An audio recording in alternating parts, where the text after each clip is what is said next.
Hai, kembali lagi di Bain Studio Class di sini. Untuk tips and trick kali ini kita akan membahas tentang plugin-plugin yang ada di Archicad.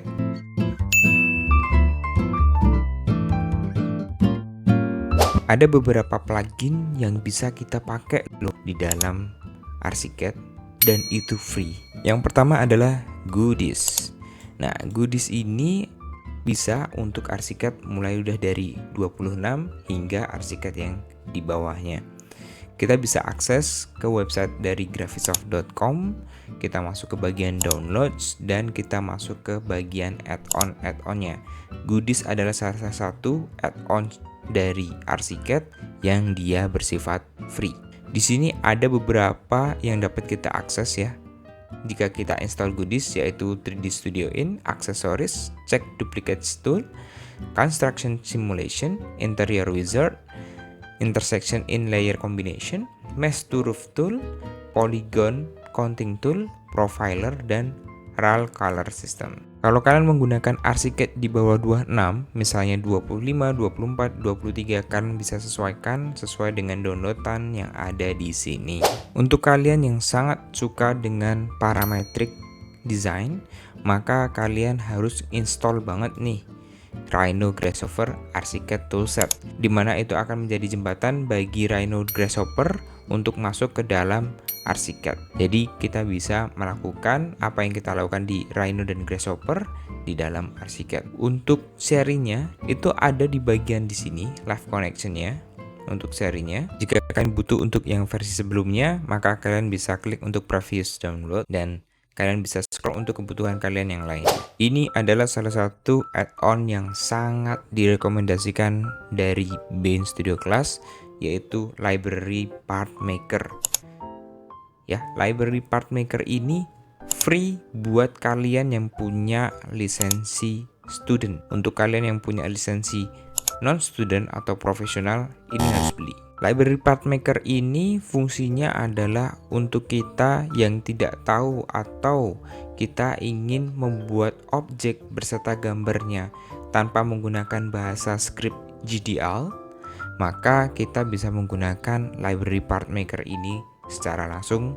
Kita bisa membuat datanya, kita bisa membuat gambarnya langsung dengan gambar yang kita inginkan.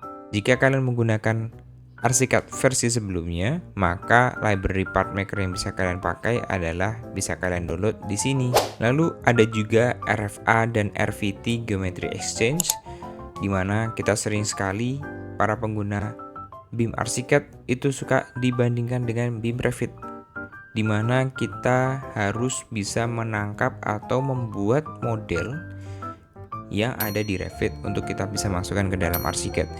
Dari Archicad 25 ke atas itu sudah ada langsung RFA dan RVT di dalam setiap kali kita instalasi.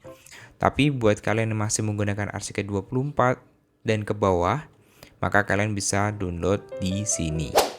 Lalu ada juga Param-O, adalah sebuah tools tambahan di mana kita bisa membuat parametric object di dalam Archicad dengan menggunakan add-on ini.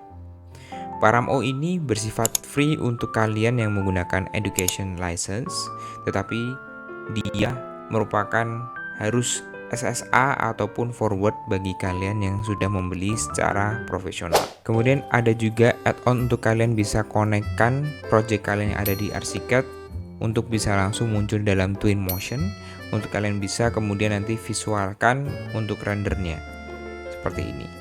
Kalian bisa nanti download ke direct link pluginnya. Atau buat kalian yang juga memakai D5 render, maka untuk visualisasi kalian juga bisa langsung menggabungkan Archicad kalian ke D5 render dengan add-on live synchronization untuk D5 render. Kalian bisa langsung download di bagian link ini. Dan add-on terakhir yang sangat recommended buat kalian pakai di dalam Archicad yaitu adalah CI Tools.